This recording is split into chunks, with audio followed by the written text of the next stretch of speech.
Hi, my name's James, and you might know that I do various bits of work in mental health policy research, and a lot of that is through my lived and living experiences, especially of eating disorders.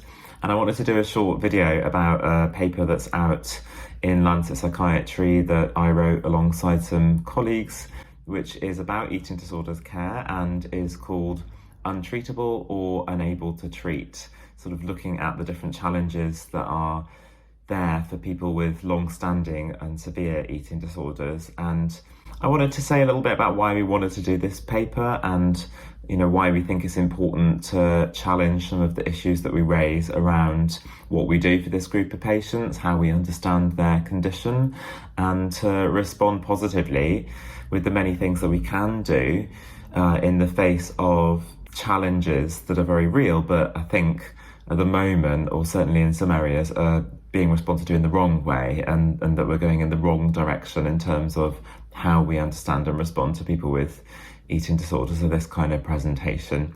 So just bear in mind that this touches on some tricky subjects and difficult subjects, certainly to synthesize in one paper, but also that might be quite hard to hear if you have your own experiences in particular. So just bear that in mind, and I'll try and be as sensitive as possible. So why did we want to do this paper? I think it came out as a sort of result of many different places in which we were all hearing as an authorship group these quite worrying narratives that eating disorders that are long-standing, that are severe, aren't treatable after a certain amount of time, or that we should be looking to provide alternatives to active treatment because it's just simply too difficult.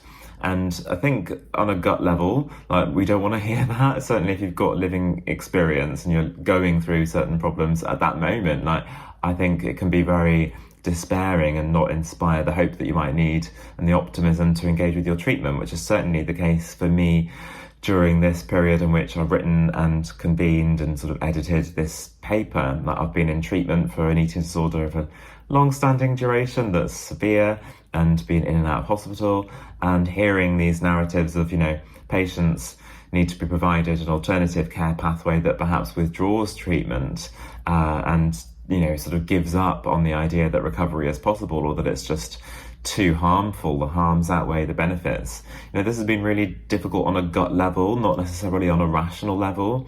And I thought, is this just a gut response that I don't like these views, and it's not actually based in evidence? And actually sitting down and examining what is the evidence for the withdrawal of treatment, what is the evidence for people with long-standing conditions being unable to respond to treatment that is appropriate to their needs. I think that an examination of the evidence, it really makes it clear that there is no evidence that people can't recover after a certain duration of illness, that the evidence just isn't there. And there is evidence to say that people do respond to appropriate treatment that's specific to them and their needs, irrespective of how long they've had the illness. And so one of the things we do is challenge the staging model that suggests that eating disorders just get more and more ingrained and therefore less responsive to treatment.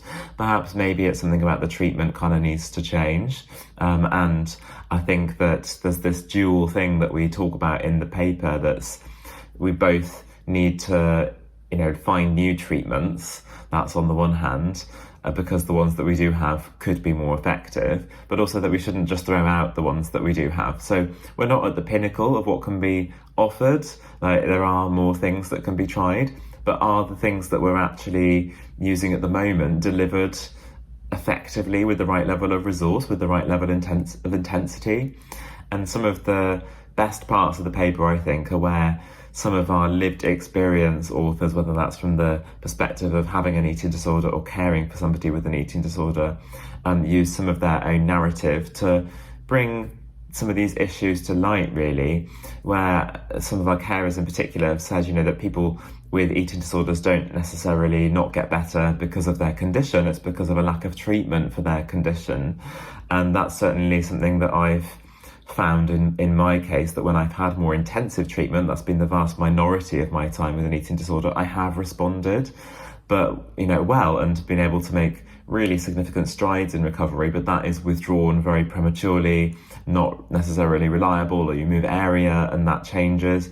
And so is there really evidence to say that, somebody can't change or they won't respond? Or is it more about they don't respond to the way in which care is currently delivered? And I think that the big problem that we've alighted upon is that there is a conflation of these two ideas, whether it's patients not being able to be treated by a system that is inadequate, or their condition inherently becoming untreatable over time or with severity. And I certainly am not saying that there are no cases where the impacts of having an eating disorder over a long period of time are untreatable or require palliation or end-of-life care pathways. I'm not saying that isn't the case, but I think that it's not necessarily an inherent feature of the eating disorder itself. It's sort of a consequence of it. So are eating disorders untreatable? I think the narrative that they are in some cases, that it's gone beyond, kind of is something that shouldn't be accepted. It should certainly not be accepted without the evidence, and that it's premature to reach that conclusion. And actually, maybe it's that they're not treatable with the current means. So we need more research into different kinds of treatments that don't currently exist, or they're not treatable with current resources, and that actually maybe some of the existing treatments would work if they were scaled up in intensity. And so often, I've seen this in my lived experience, people with eating disorders are told that they've had treatment and it's not worked, therefore they can't have any more treatment. But that treatment might have been once a week for a certain amount of time without much setting up of trusting relationship beforehand, maybe after years of waiting for treatment, maybe after past experiences of being mistreated.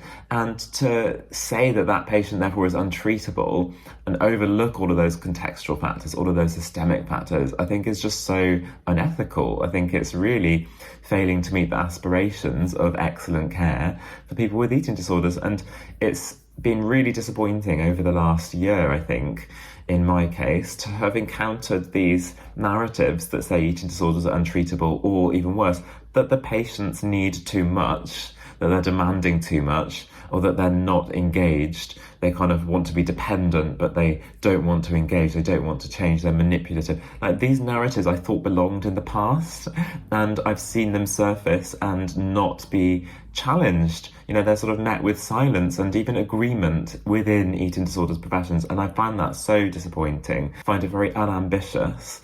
And I think it's pretty mean-spirited to sort of spend time and money in research to identify the candidates who are not going to respond to treatment. I think that's pretty mean. I mean, how miserable is that? And maybe we could put more time and effort and research into identifying what are the features that need responding to for those kind of people, because I'm not saying that there aren't a cohort of patients who have difficulties with treatment or for whom treatment has not worked. But I think to have that viewpoint which sort of concedes that they're untreatable is really sort of premature. And I think we agreed with that as an authorship group, even though we have diverse perspectives as patients, carers and professionals working in eating disorders. And I think that some of the worst of this area resorts to blaming patients and suggesting that all of these features are inherent to their condition or to themselves as people or their personalities. And a lot of effort has been put into identifying the personality traits, the difficulties that people with eating disorders have and hold and are, rather than thinking about these as products of systems or experiences that they've had, and a lack of curiosity about the traits of clinicians, about the limits of funding, about intensity of treatment. And I think that we need to rebalance that quite a lot, because I would land on the side of it being a system that is unable to treat patients because there are a lack of resources in terms of knowledge, in terms of funding, in terms of staffing, in terms of training, etc. I don't think that there is the evidence at all to say that eating disorders are untreatable in even some cases, and I know that there are difficulties in treatment and that treatment can be experienced harmfully. That's certainly been the case for me and some others in our group. But I know many instances where people have been very glad to have been kept alive to then have a life worth living later on, even though at the time it was an extremely difficult and harmful course of treatment. And I think that, we mustn't forget that, and we mustn't forget that there may be things we don't currently know at all that could really help people in the future, and that we shouldn't be giving up on people when they may have the potential to live a really good quality of life in the future. And so I think that really hit a chord for me personally when it came to looking at the idea of terminal anorexia or terminal eating disorders, and the medically assisted dying and pathways that withdraw care from patients, because I look at some of these efforts to identify who are these people, who are these candidates, and I think, goodness, that was me.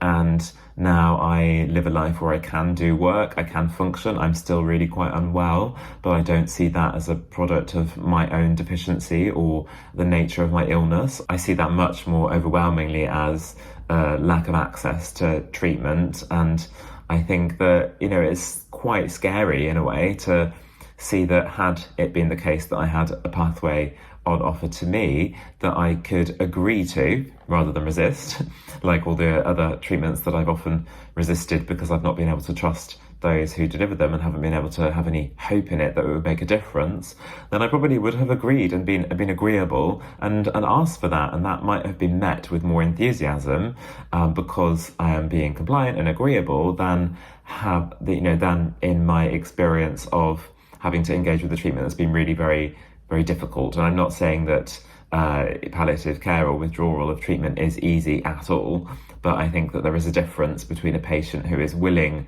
to go along with something that's seen as rights enhancing, that's seen as something that they're actively choosing and a positive thing in some ways that focuses on quality of life and not the challenges of their eating disorder, versus really sort of getting into behaviour change around the eating disorder. And that's something that I've been told from quite a young age is something that I will never recover from. So where is the hope in that? And I think some of the narratives that I've also seen, especially within my work with the Royal College of Psychiatrists, have been around this idea that patients become dependent on treatment because they're sort of being offered too much. So we should not treat patients with eating disorders because they'll become dependent and we won't be skilling them and they won't become so resilient. And so being compassionate is a bit harmful to them, really, which seems a bit like an oxymoron to me. I think some of those have felt really painful, as well as from the evidence not being evidence-based, because I think there should be no shame in being dependent on healthcare. Any other long-term multi-system condition, say like diabetes, you would expect somebody to need healthcare or treatment for life in that instance. And if they were unable to manage it and sort of it posed a risk to their health in their current context and situation and with the resources that they have or don't have, you would expect treatment, perhaps monitoring, to be ramped up.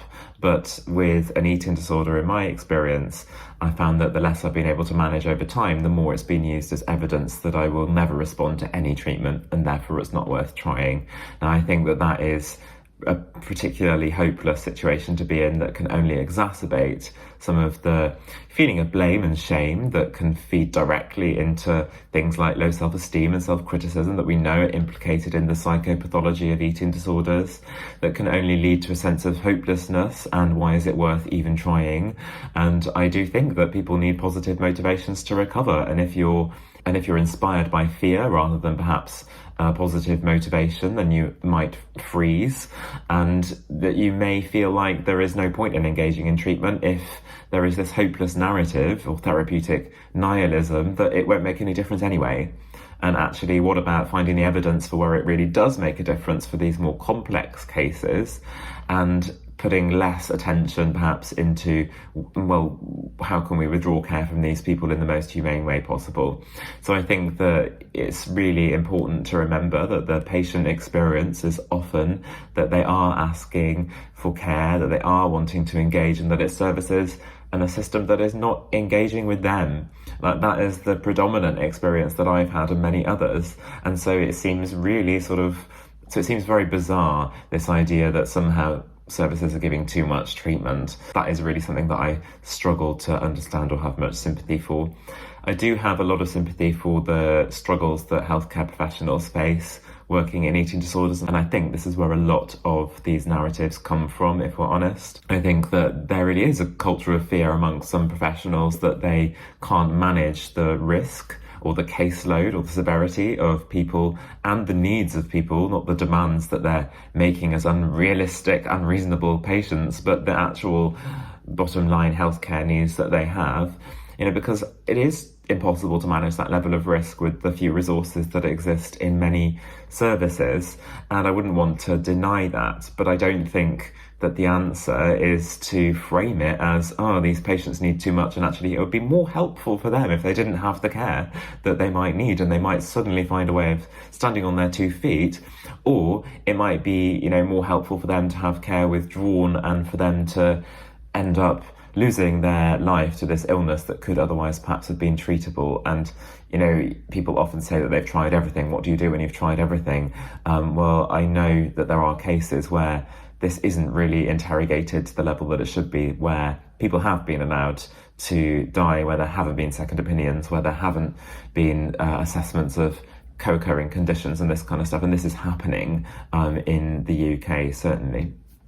So I think this culture of fear is very real, but I think that perhaps the problem comes where the impossibility, I think, this is my trying to mentalize the people in this situation, the impossibility to think that you are in a system that is causing harm, has to be accommodated for by somehow framing it as doing good to not treat people. And what I mean by that is that it's unbearable to recognize perhaps that you're in a harmful system, and so splitting off that part that's recognizing that truth, that's recognizing that patients are being failed, patients are being harmed, and that you're part of that system, is done by situating this problem in the patient or the solution as not doing the care that you can't do anyway, that's too painful to admit that you can't do, and framing it as a good for the patient. And it would be good for them to have it withdrawn because this will be a rights enhancing thing. They won't have to go through with treatment that's not going to work. They won't have to go through with treatment that is going to be more harmful than it is beneficial, and they'll somehow find resilience. So I think that might be what's going on, and I certainly know from being in caring professions myself where the demands have been unrealistic to the capacity that I have, those kind of things do happen, that sort of splitting off of the brute reality that you are causing harm, and you're trying to minimize the harm caused rather than maximize the benefit. So I think that professionals may now be in a situation that perhaps they were more safeguarded against before, of being in this position of really sort of not feeling like they're safe, or that their professional safety or their moral safety is somehow compromised by having a lack of resource to meet the need or the demand. And patients and carers have been dealing with this for a very long time. And I think that they've been excluded from care for a very long time. And perhaps that's enabled professionals to feel safeguarded from, seeing the risk that people have been living with remote from services, and seeing the harm that's caused to patients and people with eating disorders in our society. And they're in those professional roles that should be supporting them. And I think now we're kind of all in this boat together, where none of us have the resources that we need to manage the demands of the condition, not of the demanding patients or the demanding parents. And that's something that we should be finding solidarity with each other with. And I don't want, and I know that there'll be people who might watch this video and think that it's a personal attack on them as a professional. And that is really not what I'm saying. It's not what any of us are saying as authors. What we're saying is, look, patients and carers are already experts in managing risk without the care that you need, without the resource that's needed. And now we're kind of maybe facing this all together. Isn't the solution to come together to co-produce solutions, to co-produce knowledge like we've done with this paper, which I hope is a really good example of that, professional, personal, coming together, these different identities and roles, and work on this together rather than perpetuating this division that has long existed between those who, are able to construct the knowledge and the services and all this kind of stuff, and to withhold care or to deliver care and say who's worthy of care, who's likely to, respond or not, and those who really need that care. Instead of splitting off the problems that are born of a system that's unable to treat and situating it in patients as untreatable, how about we all come together and really work on this and have dialogue and discussion? And I am pretty disappointed in the field of eating disorders, certainly in the UK, that there seems to be so much silence about this. There seems to be here and there some raising of concerns or sort of outbursts even of, we're working in an unsafe system, and sometimes a blaming of patients that, isn't allowed of patients. We're not allowed to speak about clinicians in the same way that clinicians are speaking about us freely or often behind closed doors.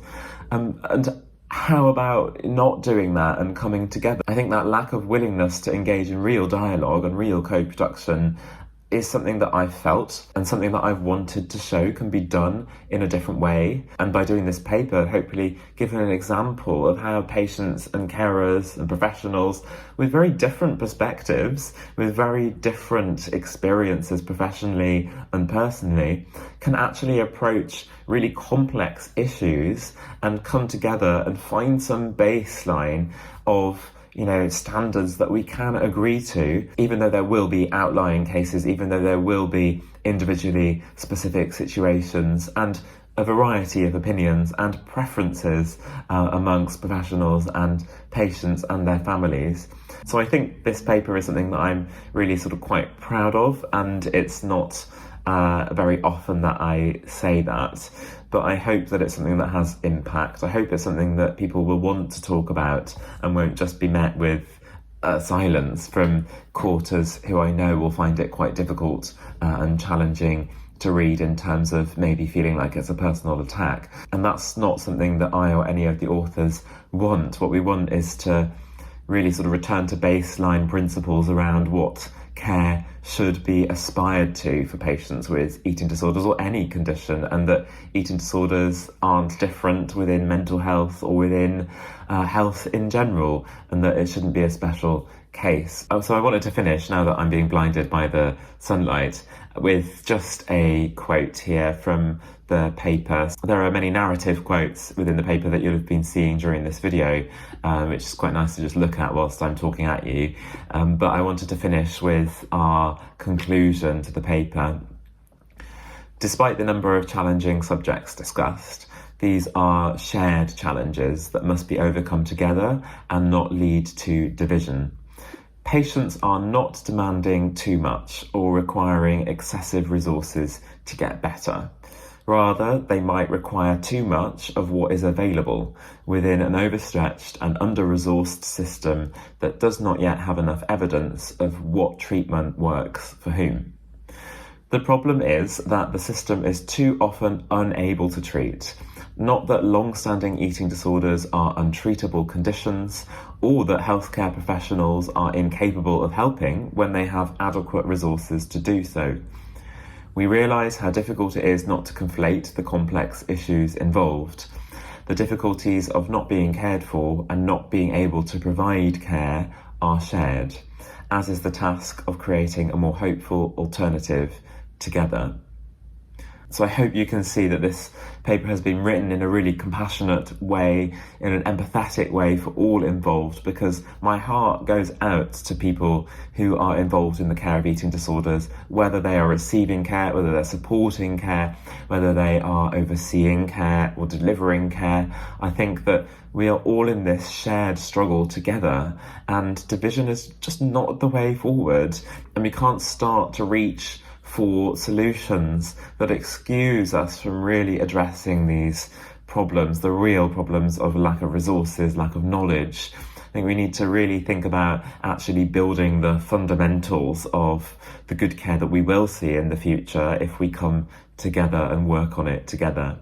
So if you've got any questions, you've got any thoughts you want to share, you want to get in touch, then please feel free to get in touch with me, or you can email me, and I'm very happy to talk in more detail about the paper. The links to it are below, and I hope that it's at least provided some food for thought, which is a terrible thing to say. I really hate all these foodie puns and eating disorders, and yeah, something to chew over, for the next little while.